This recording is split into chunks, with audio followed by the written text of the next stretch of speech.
Dobus86 says, have you sold off your Badlander? I don't know. Did I?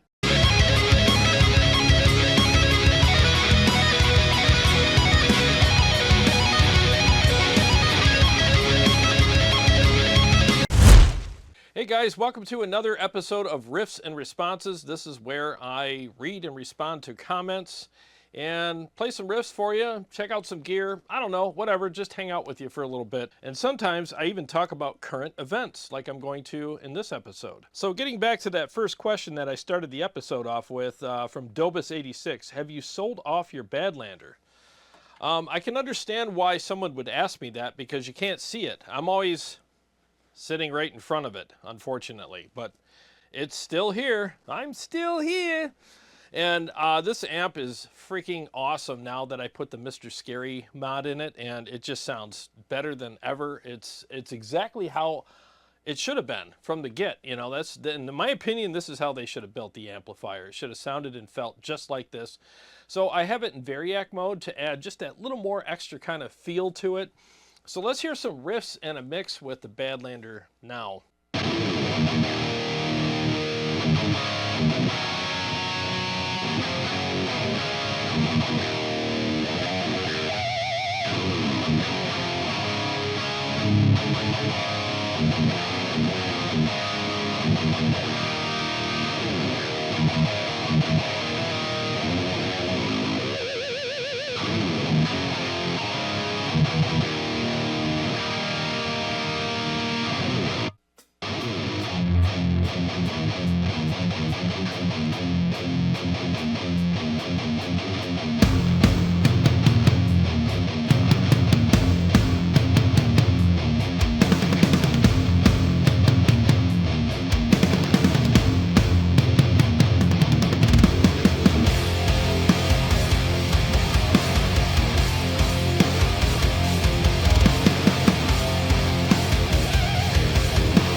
Dude, it's been several weeks since I've played this amplifier, and I forgot how awesome that mod is for that amplifier. I mean, it's like the perfect amp now. It just sounds incredible. Great saturation, lots of fullness. I mean, I have the gain at like 2 o'clock now. So I used to have to crank it, and it still was just kind of hollow and empty sounding, and it felt weird. Now the amp feels amazing, and it sounds awesome. So if you haven't gotten the Mr. Scary mod for your Badlander yet, go freaking get one. In fact, there's a link in my in the description of this video to Motor City Guitar. Just go click that link and go to their store and do a search for that, and they'll send it right out to you. Man, that mod is freaking awesome. What an amazing little piece of gear that thing is. So if you have an amp that just doesn't work for you for some reason, I would consider that mod big time. And like I said, I can't believe I forgot how awesome it was. I mean, it's been several weeks since I played it, but yeah, this amp is definitely a big competitor with all the other amps on my shelf now. I mean, it's a keeper for sure. So I have no plans on selling this amp anytime in the near or even distant future at this point. So now let's discuss a topic that's been brought up on Facebook and on YouTube recently, and that is the fact that Sam Ash is closing its doors forever. So is this an end to an era? Are we done with mom and pop stores or even just local music stores that we can walk into and check out gear and stuff like that? Well, I hope not. You know, I mean, the local music store here, Motor City Guitar, is amazing, and I don't think they're going anywhere anytime soon. I mean, every time I go in there, it's pretty busy, and a lot of people really do like that store a lot. And I think a lot of it has to do with the owner and the staff. I mean, you just get great service there, and there's a lot of great gear to choose from. You can trade things in. You can sell things to them. You can put things on consignment and then buy something else. I mean, there's all kinds of things you could do there, and it's awesome. And they get all the latest, you know, gear that comes out just as quick as everybody else, really. So, and they ship anywhere in the U.S. So, I mean, why would they go out of business? You know, I mean, like I said, I don't see them going anywhere anytime soon. But the thing is there are stores closing, and you know, a lot of chain stores and even small mom and pop stores are closing, and it's kind of scary, because let's face it. I mean, every time I go into Motor City Guitar, I have a great experience. I bump into somebody. Today, I bumped into Drew. You know, I hung out with Drew for a bit, and you know, we just talked about all kinds of stuff and hung out for probably at least a half an hour we were talking for. And it was really cool, you know, and that seems to be the case every time I go in there. Like, I always bump into somebody, you know, that's a fan of the channel, or just a friend, or both, whatever, you know, and there's always something I can, you know, glean from going in there. You know, I run into a new piece of gear, or, you know, I can make a trade or put something on consignment or buy something or whatever, you know, and it's just nice. I mean, it's just so cool to be able to go somewhere and just bump into people that you know, or even acquaintances or people you haven't seen in a long time, and you get to catch up, you know, and it's a lot of fun, you know, going to a store like that. I mean, how often do you have a great experience online, you know, shopping? I mean, yeah, I guess it's fun. You get to scroll through people's websites and stuff, but you never bump into friends or meet up with people there or hang out or whatever, you know what I mean? And you can't play anything. So keep that in mind when, you know, all this stuff's going on and you're thinking about buying something from an online store as opposed to your local store. I mean, you want to keep these places in business. I'm not saying, oh, screw all the online stores. I get it. Sometimes we got to do what we got to do. But make sure you stop into your local store and show them some appreciation and give them your business as well, because, you know, they're pinnacles, you know, in the area. I know Motor City is here. I mean, he has all kinds of clinics there. I remember seeing John Petrucci there, George Lynch, Paul Gilbert's been there. I mean, countless other people have stopped by there and done clinics and stuff, and you're not going to get that in an online store. And even if you did, you're not really there. You're just watching it online. So definitely keep your local stores in business, especially if they deserve your business, you know. And I mean, like I said, I don't know what I would do if I lost Motor City Guitar. Again, they're not in trouble. They're not going anywhere, but I'm just saying, like, if I lost that store to go to, I mean, I would be stuck with going online, and I wouldn't be able to bump into people and hang out with people anymore. So it's weird too. Like, every time I go there, I have to literally, even if I know it's going to be a 10-minute, you know, visit, I just got to go in and go out and get something. I know it's going to be at least an hour, because I know I'm going to bump into somebody there and hang out for a bit. And it's fun. I love it. So How many of you have an awesome store near you where that happens for you, where you can go in there, hang out, buy some stuff, trade some stuff, put stuff on consignment or whatever, and just enjoy the whole experience, you know? So let me know in the comment section below what your favorite local store is and what your experience with that store is and how much you like going there, and what would you do if you lost your favorite local store? Now again, I'm not ragging on internet stores, you know, the big ones that are out there, you know who they are. I mean, they have their place as well, and I'm glad that they're there, and they do have a lot to offer, but they can't give you what the local stores can, and that is a very personable experience, you know, where you go in and all the things that I described happens, you know. So keep that in mind, you know, really, really keep that stuff in mind, and hopefully we can keep our local stores in business. And one more thing, I want to express my gratitude towards Marty and the staff at Motor City Guitar for allowing me to take gear home to demo for you guys. I really appreciate them very much. And that's something I'm super grateful for with that store, you know, because if they went out of business, I'd have to rely on some online stores to send me stuff. And a lot of them have turned that whole process into an absolute nightmare. So I'd rather work with Motor City Guitar. They make it a lot easier, and a lot of them are friends of mine. So I'd rather, you know, help them out. This next comment is from Ana Juana, and this is from my Riffs and Responses 9 video that I did a while back. He said, been enjoying your demos of all the rare monsters of high gain, from Red 7 to Bad Cat and beyond. Also, your cheerful and friendly mindset is what the high gain community needs, because there are so many trolls out there that ruin it for everybody. I just noticed I did not subscribe, so here is a sub for you. Cheers from Morocco. Well, thanks, man. I really appreciate that, and welcome to the community. And yeah, that's what I try to do here. Just try to keep things pretty happy and cheerful. Even if I do get a troll now, I try to turn it into something that's at least positive, or I try to put a little humor into my response now, so you know, things don't get negative here. So hopefully I've maintained that, and I will continue to maintain that for you guys. But you're right, there is a lot of negativity out there, so why add to it when I can just try to keep things positive and happy here? I want people to walk away from my videos feeling good and positive, you know, so that's what I'm going to try to focus on here. And I've been doing that for a while, but since you brought it up, we might as well discuss it, and I'll just say I'll try to keep that going from here on out. Thank you very much. This next question is from Dwayne McKnight, and this is from the live hang we just did recently. And he said, which song is the most fun for you to play and the most fun with amp switching for you personally? Well, appreciate you asking. I mean, definitely one of them is Night Terrors. I really think it's a great song to play. It's a lot of fun. I love the riffs in it. They're fun to play, and I you know, personally, I like the riffs a lot. And the solo is really fun to play as well. And it's not my most challenging solo, but I think there's enough challenge in it for me to look forward to seeing if I can still play it right.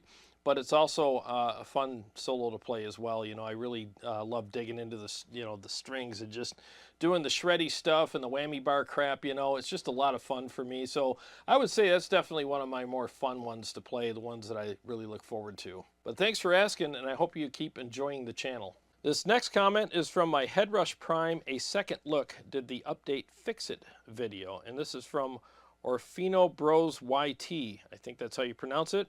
He says, is that even an accurate demonstration though?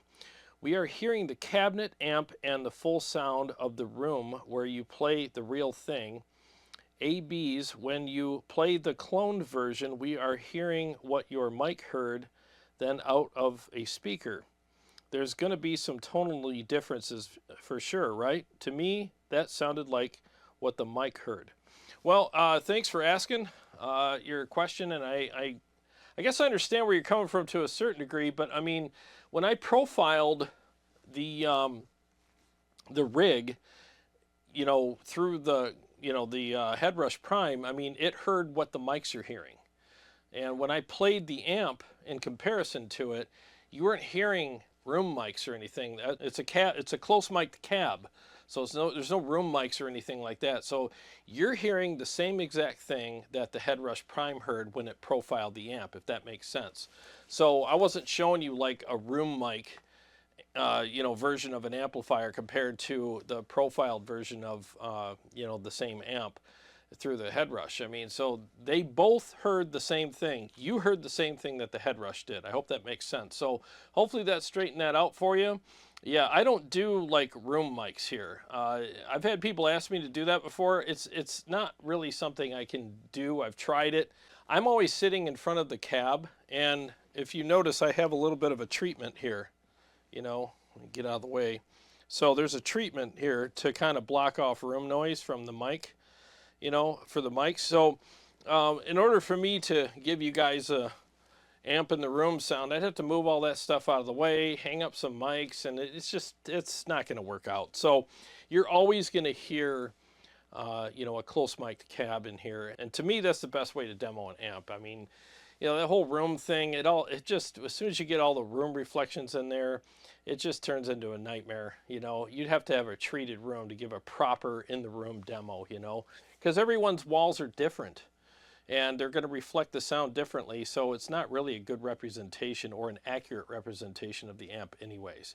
The best way to represent an amp and cab is to close mic it and make sure the mics are lined up properly and, you know, in the sweet spot of the cab, and, you know, just do it that way. Okay, here are two comments that I will read and respond to one at a time from my video I just did the other day where I explain why I'm selling the Iconic. And this first one is from Burano9729. He said, kind of reminds me of the cheap looking feel you got from the B52 AT100 amp series. Budget, cheap looking, but surprisingly good sounding for the money. Well, thanks for commenting. I appreciate it. And yeah, I mean, there's a little bit of a budget look to the Iconic, but you gotta, you know, remember, I mean, it's a budget-friendly amp. You know, it's less than $1,000. When it first came out, it was $899. Then they bumped it up to $999 for some reason. But you know, that amp was made to be affordable, and there's always going to be a little bit of a cost-cutting thing with it. Now, if it was up to me, I'd do what they did. You know, cut costs on the aesthetics, but keep the tone good. You know, I'd rather have a you know, amp that doesn't look super awesome but sounds amazing than one that looks amazing and sounds so-so. So I think they did the right thing with that amplifier. And again, I think it's a great amp, and like you said, it does sound really good. It's just I got to thin the herd here. I'm always cycling through amps and I only have so much shelf space. So, and you know, I got my use out of it. I did dial-ins, shootouts, comparisons, you know, best boost pedal for it. I did a lot of different videos with it. I did some live streams with it. So, you know, I got my use out of it, and I know a lot of people that got the amp and they're happy with it, and I totally understand why. It's a great amp for the price. This next comment from the same video is from Matt TWDH. He says, I mean, it still sounds sick AF. It has an awesome punch and tone. In your case, you have more than enough. So it's kind of like selling the Mustang because you have 3 Lambos and a Ferrari. Yeah, I mean, good analogy. You know, I mean, again, it's a great amplifier for the price, and I think it's worth every penny. And I'm trying to kind of cycle things through and just keep upping the tier level of the amps that I have here while still keeping some affordable stuff here, or at least rotating affordable stuff in and out so I can keep demoing that stuff for you guys as well. But my goal here, my end goal anyways, regarding my collection, I want freaking just God tier amps. You know, I want amazing stuff here because not everybody can get that stuff, and it's nice to see a channel that demos it, you know, and shoots it out and dials it in from time to time, and it's just fun to, you know, to do that, and it's fun for me too, you know. And right now I can't afford a lot of those either, so so one of these days when I can, if I can, I will definitely be, you know, getting some more higher end amps here, and can't wait to show them to you guys. All right, this next comment is from a Magnatone SL100, the Slash Cash Grab video I did a while back. This is from Panic 42000. And he says, if these amps sell, which I'm sure they will, it's not stupid for the company. These are a limited 100 made edition. I'm sure they will make a cheaper version. I don't understand why you're so mad. I love when people say cash grab. Magnatone is a business. Their job is to make money. I also love how you can have an opinion on an amp you haven't played. By the way, Sweetwater is sold out. I guess Magnatone was right. Well, thanks for commenting. I'm glad that you did. And I'm glad that you shared your feelings here, just like I shared mine. And it's okay for us to not agree on things. Not everyone's going to agree with me on the channel. And, you know, that's a good thing because it gives me a chance to learn from other people and gives other people a chance to learn from me. You know, I say that respectfully. So I'm not mad about the amp being priced the way it is. I just think it's just, you know, a very overpriced amp. And I don't really need to play it, you know, to think that, or to know that it's too expensive for me and not worth my money, because I'm not going to ever spend that kind of money on an amplifier. I'm just not, you know. So I think that a lot of, you know, these amps are probably going to be sold to, you know, doctors and lawyers. Nothing wrong with that. Hey, if you're a doctor or a lawyer and you can afford one of those amps and you want to buy it and put it in your study and show it off at parties, then go ahead, you know. Or if you're a guitar player that really loves that tone and you can afford it and you want to buy it, then go ahead. It's just not something I would do. You know, it doesn't mean that I'm right and you're wrong. It just means that we all have different, you know, different opinions on things and different priorities. You know, I'm not going to spend $7,000 on an amp in a cab. I'm just not going to do that. But there's people out there that have that kind of disposable income, and God bless them. Go ahead and buy one of those. If they come out with a cheaper version, I'll certainly check it out. And if I get a chance to check the expensive one out, why not? I would definitely do that. I doubt I'm going to think it's worth the money, but I'd love to check one out just the same. Anyways, thanks for commenting, and if you end up getting one, let me know what you think. This next comment is from Smith Jones 9403, and this is from my Best Boutique LBX amp episode, where I did a shootout between, I think it was the Engel Fireball KT77 25 watt version, the Friedman, and the Soldano, I believe. He said, thanks as always. As for shootouts, I think many of us are looking for something similar, and I keep coming back to 5 amps. I can't have a room full of amps, so it only needs to be the one. I want brutality, metal. I want classic, crunch. I want glorious cleans to showcase my many pedals and multi-effects. I want loud should I ever need it or be able to use it, but I need apartment volume. No, not headphones, ever. So, Engel Fireball 25, KT77, Revv D50, PRS Archon, Soldano Astro EVH3 Stealth. These seem to be the best options at $2,000-ish. We would love a shootout and your opinions as one who has likely played all of these. Well, thanks for commenting. I appreciate it, and I appreciate you trusting my opinion.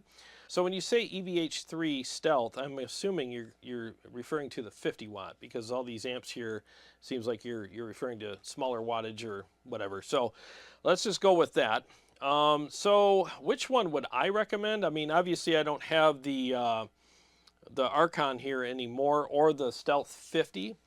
But what I can tell you, with the amount of extensive shootouts and a lot of playing that I've done on the Engel Fireball 25, man, I would just say go with that. That amp is so freaking sick. It's amazing.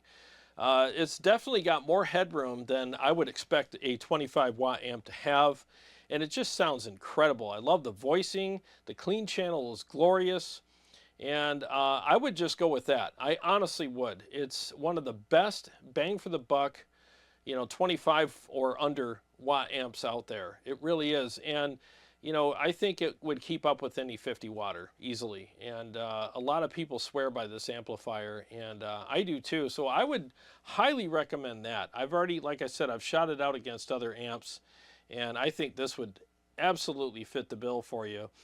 In fact, let me go ahead and show you what the amp sounds like on both the clean and high gain channel, and I'll do a quick mix for you as well.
Well, that was fun. I got to play one of my favorite mixes like I referred to earlier in this video, and I got to play one of the best 25 watt amps out there.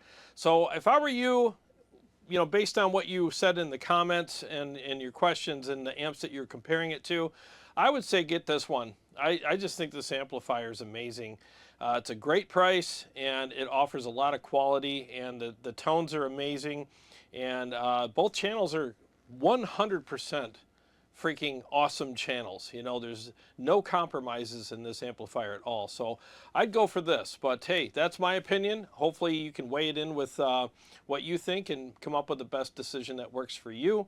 And I'm looking forward to hearing back from you regarding what you end up getting and how much you like it. Well guys, that about does it for this video, and I want to thank you so much for hanging out with me, and I also want to thank everyone who's been purchasing my Quad Cortex, ToneX, and KEMPER preset and profile packs.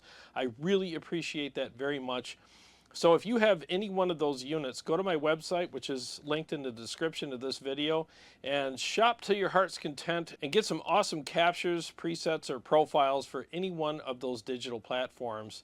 So if you're really into the brutal metal stuff, but you also want some great cleans, that's what I do on my website. I give you the best brutal captures that you can ever find on the internet. These are amazing. I give you direct, in other words, amp only, and I also give you amp and cab or studio captures as well in all the packs, so you have both ways to choose from. And with my setup here, I can actually give you dual cabs, so I can give you like a Zilla and a Mesa combined together with the capture as well. So you can get some really unique tones, or like I said, if you want to use your own power amp and cab or your own impulse responses with the direct or DI captures, you can do that as well, because like I said, give you both. Again, I really appreciate people who have been getting those. It really means a lot to me. And to all my Patreon supporters and subscribers, thank you guys so much. I really appreciate you guys. And if you're new to the channel and you like what I do here, feel free to subscribe and click the bell so that you can be notified every time I either go live or come out with another episode. Well, I got a lot more stuff coming up for you guys, and I'll see you on the next one.